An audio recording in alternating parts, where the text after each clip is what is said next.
안녕하세요. 김정희 수의사입니다. 제가 따로 지금 소속이 없는 거는 원래 이제 제가 도드람이라는 곳에서 10년 정도 근무하다가 작년 8월 정도에 이제 법인 농장에 이제 들어갔었는데 그 농장에 이제 이번 달까지 하고 이제 개업을 준비 중이어서 현재 이제 소속은 이제 없는 상태입니다. 제가 오늘 발표할 주제는 인겔백 마이코플렉스와 유행성 폐렴 토탈 관리 솔루션입니다. 먼저 첫 번째 유행성 폐렴에 대해서 간략하게 설명을 드리겠습니다. 그 유행성 폐렴은 세균, 마이코플라즈마 하이어 뉴모니아라는 세균에 의해서 감염이 일어나게 됩니다. 그래서 MH에 감염이 되면 기침, 성장지연, 사료 요구율이 증가가 되고 광범위하며 만성 호흡기 질병을 유발하게 됩니다. 이 MH 세균은 기관지 섬모에 부착해 섬모 운동을 마비시키고 호흡기 점막 상피를 손상시켜서 2차적인 세균이나 바이러스의 감염을 유발시키는 게 큰 특징입니다. 요 사진을 보시면 지금 좌측 사진은 이렇게 바리게이트가 있고 우측에는 지금 그게 없잖아요. 위병소 제가 사진을 인터넷에서 따온 건데요. 아까 좀 전에 말씀드린 것처럼 여기 기관지 섬모에 부착해서 섬모 운동을 마비시키고 그 점막 상피를 파괴시켜서 2차적인 세균 감염과 바이러스 감염을 유발한다고 제가 말씀드린 거를 좀 이해하기 쉽게 보여드리려고 한 건데요. 쉽게 말해서 마이코플라즈에 감염되면 이 바리게이트를 없애는 역할을 해준다고 보시면 될 것 같습니다. 그래서 이 바리케이트가 있을 때 없을 때 외부 침입자가 들어오기는 훨씬 이쪽이 더 용이하잖아요. 그래서 MH에 감염이 됐을 때 눈에 띄게 MH에 의한 피해가 확 나타나는 건 아니지만 이런 2차적인 세균이나 바이러스의 감염을 촉발시키는 생각보다 굉장히 중요하고 피해를 유발하는 그런 세균이라고 보시면 됩니다. 이게 광학 현미경 사진으로 그 MH에 감염돼서 섬모가 파괴된 사진이고요. 오른쪽은 정상의 섬모예요. 보시면 이게 많이 길이라든지 이렇게 모양이라든지 손상된 것을 볼 수가 있습니다. 실제 그 MH에 감염이 돼서 유행성 폐렴 병변이 나타나게 되면 이게 정상적인 폐 선홍색의 폐 색깔이고요. 이렇게 이게 젓갈색의 모양이 유행성 폐렴에 나타났을 때 병변입니다. 그래서 이제 뭐 부검했을 때나 도축장에서 폐병변 검사를 했을 때 이런 병변을 많이 볼 수가 있습니다. 이거는 그 2017년도 전국 양돈장 질병 실태조사 보고서 중에 제가 그 MH 항체 양성률만 따로 정리해 본 건데요. 지역별로 조금은 차이가 있지만 대략적으로 35% 정도 항체 양성률인 것을 볼 수가 있고요. 그 다음에 그 동군 일령별로 보면 번식 동군은 거의 50% 이상, 그 다음에 100일령 넘었을 때도 거의 40% 이상 항체 양성률인 것을 볼 수가 있습니다. 그만큼 그 유행성 폐렴은 사실 농장에 만연하고 있는데 아까 말씀드린 대로 1차적으로는 눈에 띄게 큰 피해가 없다 보니까 사실 농장에서는 크게 인식을 하지 못하고 있는 게 현재 상황인데요. 그렇다면 제가 이게 왜 유행성 폐렴이 중요한지 설명을 좀 드려보겠습니다. 이 사진은 사실 급성 출혈성 회장염의 사진이에요. 유행성 폐렴 얘기하면서 갑자기 왜 회장염 얘기를 하냐라고 생각하실 수가 있는데 처음에 회장염이 이슈가 된 것도 2016년도 한 하반기 그래서 2017년도 18년도 되면서 전국적으로 좀 급성 출혈성 회장염에 대한 그 피해와 이슈가 있었습니다. 그럼 과거에 그러면 회장염이 없었냐? 그렇지는 않았습니다. 뭐 우리나라 마찬가지로 다른 나라에도 회장염은 원래 있었던 세균이었고요. 그렇지만 육성 구간이나 비육 구간에서 이제 설사를 일으키면서 막 눈에 띄는 막 폐사를 일으키지는 않았기 때문에 그냥 넘어가고 농장에서 잘 모르고 피해를 못 느꼈었기 때문에 회장염이 이슈가 되지 않았다가 2016년도부터 이제 종돈 회사들이 다산성 후보돈, 핵동군들을 종돈을 수입해 와서 GGP에서 GP로 넘기고 GP에서 일반 PS 농장으로 분양이 되면서부터 갑자기 후보돈들이 입식하고 나서 속칭 이제 피똥을 싸면서 갑자기 죽는 경우들이 많이 발생하면서 이제 회장염이 이슈가 됐던 거였습니다. 물론 회장염이 있었지만 과거에는 문제가 농장에 눈에 띄게 안 나타나다가 이제 후보돈들에서 문제가 나면서 이슈가 됐었습니다. 유행성 폐렴도 마찬가지입니다. 지금까지 많은 농장에서 아마 유행성 폐렴에 대해서 뭐 별로 이야기를 드리면 와닿지 않으시고 별로 모르시는 경우가 아마 많을 거예요. 왜냐하면 1차적으로 유행성 폐렴이 막 돼지를 직접적으로 죽이거나 뭐 PRS처럼 번식 피해를 일으키거나 그러지 않았기 때문입니다. 그런데 최근에 그 PRC라든지 다비육종이라든지 이런 큰 종돈 회사들이 그 유행성 폐렴 MH 세균이 음성인 후보돈들을 지금 많이 공급하고 있습니다. 그래서 과거에는 양성 후보돈들이었기 때문에 크게 눈에 띄게 문제가 안 되고 있다가 요즘은 그 MH 음성 후보돈들을 분양하다 보니 그 음성 후보돈들을 분양받은 농장들에서 MH 피해가 점차적으로 늘어나고 있어서 제가 회장년처럼 과거에는 문제가 안 됐다가 갑자기 이슈가 되고 농장이 피해를 느낀 것처럼 분명히 MH도 점차 많은 농장들에서 문제점을 인식할 거라고 생각을 해서 아까 유행성 폐렴의 문제점을 말씀드리기 전에 회장님 사진을 한번 보여드렸습니다. 그래서 MH가 이제 음성 후보돈이 오다 보니 우리가 PRS 음성 후보돈을 받았을 때 순치하는 것과 사실은 마찬가지로 순치를 적절하게 잘 진행을 해야 됩니다. 그래서 MH 음성 후보돈을 제대로 순치를 하지 못했을 경우에는 후보돈들이 기침을 하고 성장 지연이 발생하게 되고 성장 지연이 있다 보니까 제1령에 예를 들어서 한 241령에 뭐 140kg, 150kg가 나와서 교배가 들어가야 되는데 그 일령 때 체중이 도달하지 못하고 또 성성숙도 지연되면서 교배 일령이 늦어지고 최종적으로는 번식 성적이 하락하게 됩니다. 또한 이 MH 후보돈, 음성 후보돈이 제대로 순치가 안 됐을 경우에는 번식 구간에 수평 감염도 일으키고 분만 이후에 자돈들한테 수직 감염을 일으키는 그런 피해를 유발하게 됩니다. 뒤에서도 잠깐 설명드릴 건데요. 이 MH 같은 경우는 감염됐을 때 최대 240일까지도 배설을 할 수 있다고 해요. 그래서 우리가 보통의 우리나라의 경우는 151령, 약 90kg의 후보돈을 들여오잖아요. 그래서 들어오자마자 사실 순치시켜서 감염을 시킨다고 했을 때 90일 뒤인 241령에 교배를 하고 114일인 임신기간을 거쳐 분만하게 됐을 때 해봐야 210일이에요. 그래서 240일까지 배설을 하게 되면 이 음성 후보돈이 순치가 제대로 안 되고 나중에 감염이 됐을 때는 분만 이후에 자돈한테 수직 감염을 일으킬 수가 있습니다. 이거는 제가 2014년도에 조합에 있었을 때 그 도축장에 폐병변 검사를 많이 다닌 적이 있었고 실제 많은 농장들이 MH 백신을 함에도 불구하고 아까 사진에서 보여드린 그 젓갈색인 그 유행성 폐렴 병변을 말씀드렸듯이 그런 변병들이 많이 보였습니다. 그래서 이 유행성 폐렴의 변변의 양성률이 얼마나 피해를 일으킬까 한번 조사해 본 적이 있는데요. 보시면 5개 농장을 제가 1년간 그 출하됐을 때 그 농장의 병변의 양성률과 그다음에 사료 요구율을 비교해 본 적이 있는데 보시면 병변 양성률이 올라갈수록 사료 요구율이 증가하는 것을 보실 수가 있습니다. 또한 그 출하 등급도 그만큼 감소하는 것을 볼 수가 있습니다. 그래서 유행성 폐렴이 상당히 이제 경제적으로도 농장에 큰 피해를 일으킨다는 것을 보실 수가 있습니다.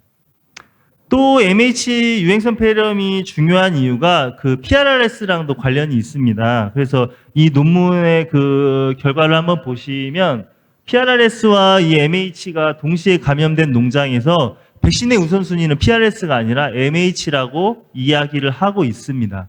왜 MH를 먼저 해야 되냐라는 설명을 좀 더 드리면 다른 논문들의 어떤 근거를 제가 말씀드리면 MH는 PRRS 감염에 유도된 폐렴병변을 악화시키는 역할을 하고요. 또 MH와 PRRS가 혼합 감염이 되었을 때는 PRRS만 단독 감염했을 때보다 훨씬 그 PRRS의 바이러스 혈증을 증가시키는 역할을 합니다.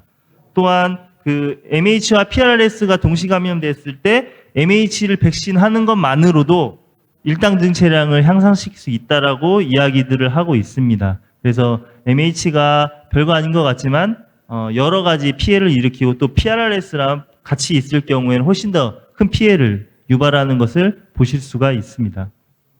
그래서 MH는 이렇게 뭐 PRRS 인플루엔자, 흉막, 파스투렐라 같이 1차, 2차적인 세균이나 뭐 바이러스 호흡기 질병과 같이 혼합 감염시키고 또 이후에 유발되면서 폐병변을 악화시키고 농장의 생산성을 떨어뜨리게 됩니다.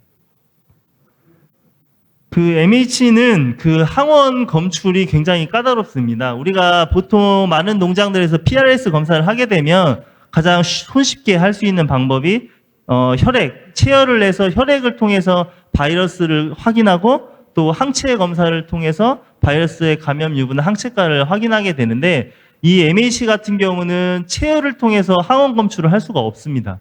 그래서 뒤에 보시는 것처럼 이렇게 기관지 수압이라는 이게 깊숙하게 넣어야 항원을 검출하기가 그나마 민감도가 올라가고요.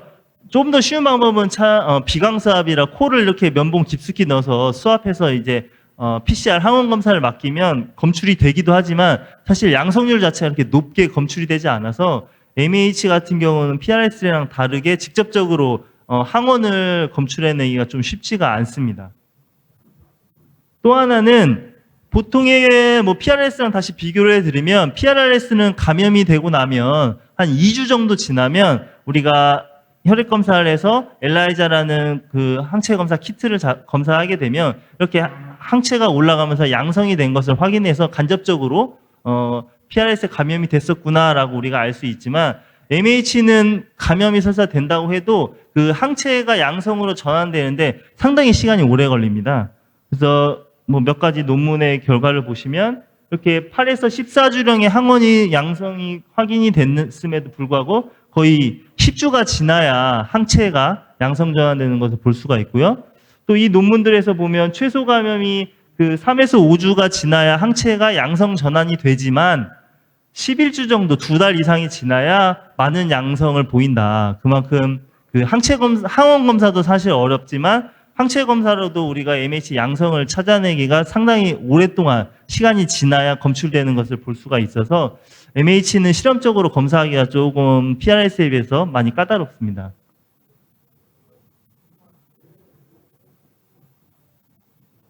그래서 지금까지는 제가 그 유행성 폐렴에 대한 간략한 설명을 드리고 왜 유행성 폐렴이 중요한지를 좀 설명을 드렸다면 지금부터는 그럼 이 유행성 폐렴을 어떻게 컨트롤할 거냐를 말씀을 드려보겠습니다. 그래서 크게는 4가지로 제가 분류를 해왔는데요. 첫 번째는 이제 후보돈 순치이고요. 두 번째는 임신돈 백신, 세 번째는 자돈 백신과 항생제, 그다음에 네 번째 이유자돈 단계에서는 항생제 투약 프로그램입니다. 후보돈 수치는 뭐 이미 PRS에서 많이들 이야기를 들어보셨을 거예요. PRS랑 사실은 뭐 방법적으로는 거의 같다고 보시면 됩니다. 그래서 뭐 자연 노출을 시킬 것이냐, 아니면 인공적으로 백신을 통해서 순치를 시킬 거냐, 크게 2가지를 보실 수가 있는데, 현실적으로 MH는 자연 노출시키기가 또 상당히 어렵습니다. 그래서 제가 권장드리는 방법은 후보돈의 이제 2회 이상 백신 접종인데 그거는 이제 뒤에서 좀 더 상세하게 설명을 드리겠습니다. 아까도 잠깐 말씀드렸는데 MH는 감염이 되면 240일까지도 배설을 시켜서 상대방을 감염을 시킬 수 있을 정도로 상당히 그 감염됐을 때 전파를 시킬 수 있는 기간이 상당히 긴 세균입니다.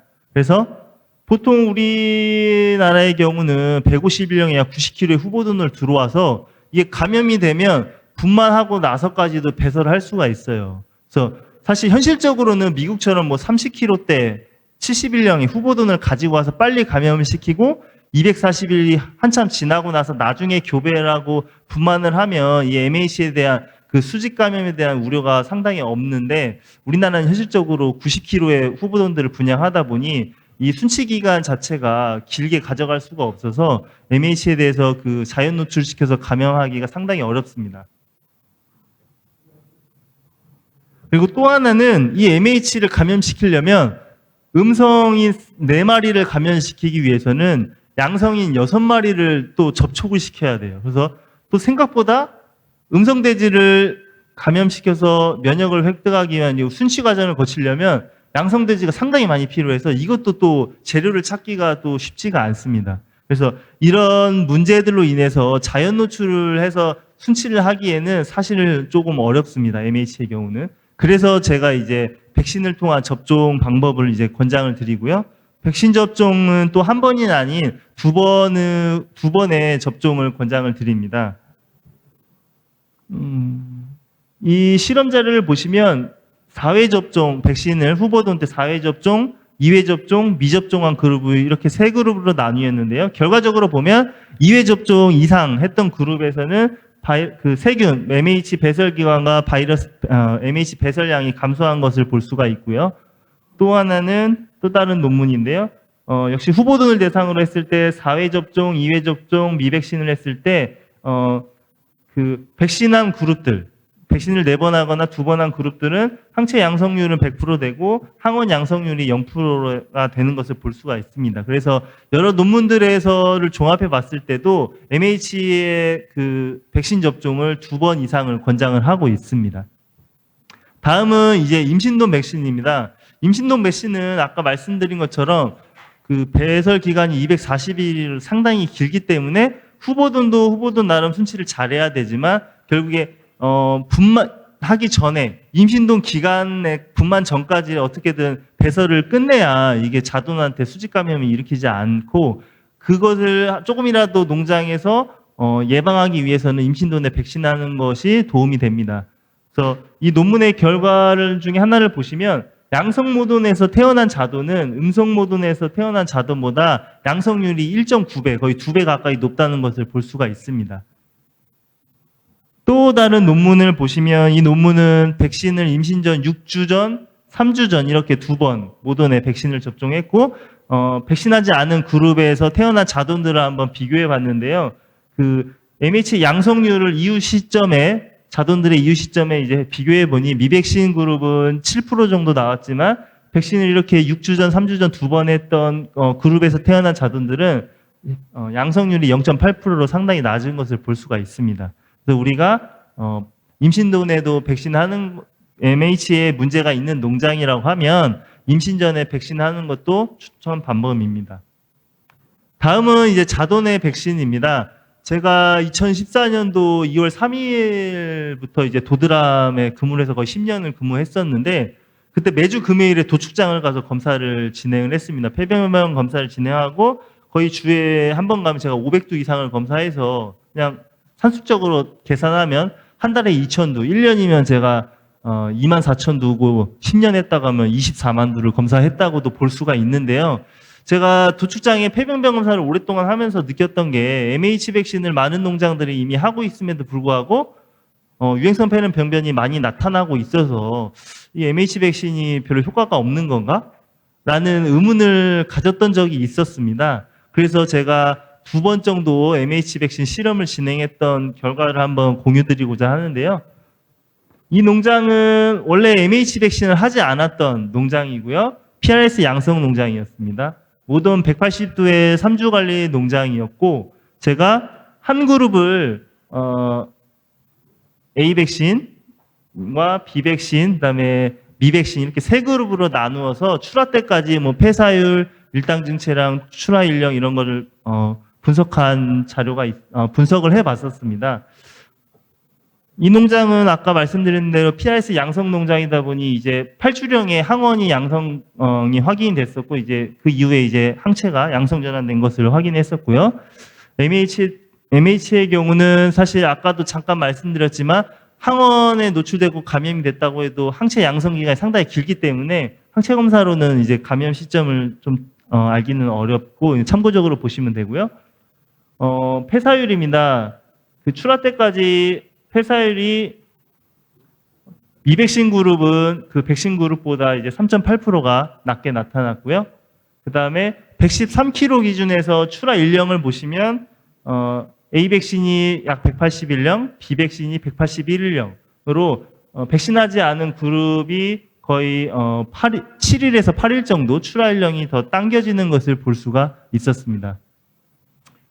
폐병변 역시도 도축장에서 그 출하돈에 대해서 제가 전도수를 폐병변 검사를 해서 비교했을 때 역시 이건 낮을수록 좋은 건데요.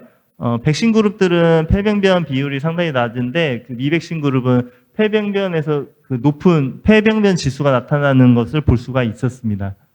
그래서 최종적으로 제가 당시 이제 경제성 분석을 해봤을 때 총 실험 시작 단계에서 52주씩 진행했고 출하까지 백신 그룹은 3마리가 폐사를 했고 미백신은 5마리가 폐사를 했었습니다. 그래서 출하 금액 환산하고 그다음에 약품 비용 적용해서 이제 사료비까지 총 출하까지 했을 때 총 사료비랑 해서 전체 수익을 해보니 두당 수익이 그 A 백신이 2만 원, B 백신이 18,800원 정도로 미백신에 비해서 백신을 했을 때 훨씬 더 많은 그 이익이 나는 것을 볼 수가 있었습니다. 아마 이 농장은 PRS 양성 농장이다 보니 양성 농장이고 또 MH에 감염이 있다 보니까 상당히 생각보다 큰 피해가 경제적으로 차이가 많이 나타난다고 그렇게 생각이 됩니다. 다른 실험을 제가 또 진행했고요. 이 농장은 모던 650두 규모 농장이었고 여기도 마찬가지로 원래 MH 백신을 하지 않았던 농장이었습니다. PRRS는 양성이긴 하지만 한 100일령 이후에나 감염이 됐었던 농장이었습니다. 그래서 제가 이때는 백신을 총 3개를 진행을 했고 미백신을 적용해서 제가 첫 번째 실험도 사실 똑같이 했는데 이렇게 2표까지 달고 번호까지 해서 제가 추적을 했었습니다. 출하 때 사진인데요. 그렇게 했을 때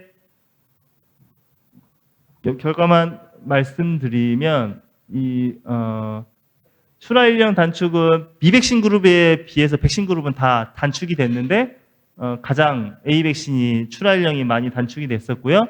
사료비나 뭐 출하 금액들 했을 때 그 경제성을 따졌을 때 비육돈 출하 2당으로 하면 A 백신이 12,000원, B 백신이 8,700원, C 백신이 2,400원 정도 이익이 된다는 것을 확인을 했습니다.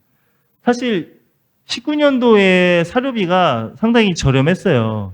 근데 지금 사료비가 한 3년 전부터 상당히 비싸잖아요. 그래서 아마 최근에 제가 똑같은 실험을 진행했다면 이 경제성 2당 이익은 사료비 때문에 훨씬 더 차이가 났을 거라고 생각이 듭니다. 이거는 제가 요 사이트에서 따온 그 그래프인데요. 그 폐병변 스코어와 그 백신 손익, MH 백신 손익 분기점인데 폐병변 지수가 낮으면은 백신을 하는 게 큰 의미는 없지만 그 폐병변 지수가 올라가면 올라갈수록 백신 했을 때 그 이익이 훨씬 커지는 것을 볼 수가 있습니다. 다음은 이제 이유자돈 항생제 투약 프로그램입니다. 그 뭐 여러 자료들에서 이미 MH의 효과에 있는 많은 좋은 항생제들이 있어요. 근데 당시에 제가 실험했을 때는 뭐 투약 기간, 그러니까 그 약품의 비용이라든지 효과 그리고 여러 가지 뭐 휴약 기간 등을 고려했을 때 제가 실험했을 때는 이제 CTC랑 그다음에 그 티아물린 조합으로 제가 항생제를 투약한 적이 있었습니다. 그래서 포유자돈 단계에서는 제가 백신을 하면서 그 플라스로마이신 그 항생제를 섞어서 접종을 했고요. 그다음에 MH 백신 할 때도 포유자돈 3주령에 플라스로마이신을 혼합해서 접종을 했었습니다. 그리고 모던 구간에서는 제가 실험을 처음 시작하는 그 처음 4주간 티아물린을 전체 구간에 적용을 했고 후보도는 입식할 때랑 교배사 들어가기 전에 플라스로마이신을 접종을 했습니다. 이유자돈 구간에는 4주간 티아물린이랑 CTC 항생제를 투약을 했었던 그런 사례입니다. 제가 이 실험을 했던 거는 MH를 뭐 음성화하기 위한 거는 아니었고요. 실제적으로 MH 감염을 최대한 뒤로 늦춰서 농장의 피해를 감소시키려고 이 백신과 항생제 투약 프로그램을 적용했었던 사례입니다. 총 4농장을 진행했었고요. 결과만 간단하게 보시면 이게 이제 폐가 아주 깨끗한 무병변인 폐의 비율입니다. 그래서 빨간색은 이 투약 프로그램을 하기 전이었고요. 이 파란색은 투약 프로그램을 적용한 이후에 출하했을 때 폐병변인데요. 보시면 무병변인 깨끗한 폐가 나오는 출하돈의 비율이 상당히 증가한 것을 볼 수가 있습니다. 역시 C농장, D농장도 다 증가한 것을 볼 수가 있습니다. 그래서 제가 지금까지 말씀드린 거를 간단하게 다시 요약을 해드리면 이 MH의 경우는 PRRS보다 음성화 작업은 훨씬 더 어렵습니다. 그래서 사실 일반 종동장이 아닌 이상 사실 일반 농장에서 PRS를 안정화 방향으로 가지고 음성화 작업까지 가지는 않잖아요. 그래서 PRS보다 더 어려운 이 MH를 음성화 작업으로 가는 것은 사실 현실적으로는 불가능하다고 보고요.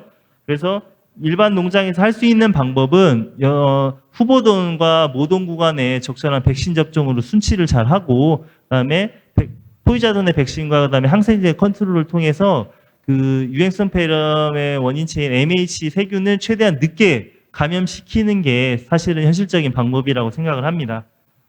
그리고 또 지금 아까 서두에서 말씀드린 것처럼 지금 뭐 다비육종이나 PIC 등 종돈 회사들에서 MH 음성 후보돈들을 공급하고 있고 앞으로 더 증가할 것으로 생각되기 때문에 지금 문제가 안 되더라도 분명히 출혈성 회장염에 문제가 됐던 것처럼 MH 문제가 농장에서 증가할 것이라고 생각이 되거든요. 그 부분을 조금 잘 알고 계시면 좋을 것 같습니다.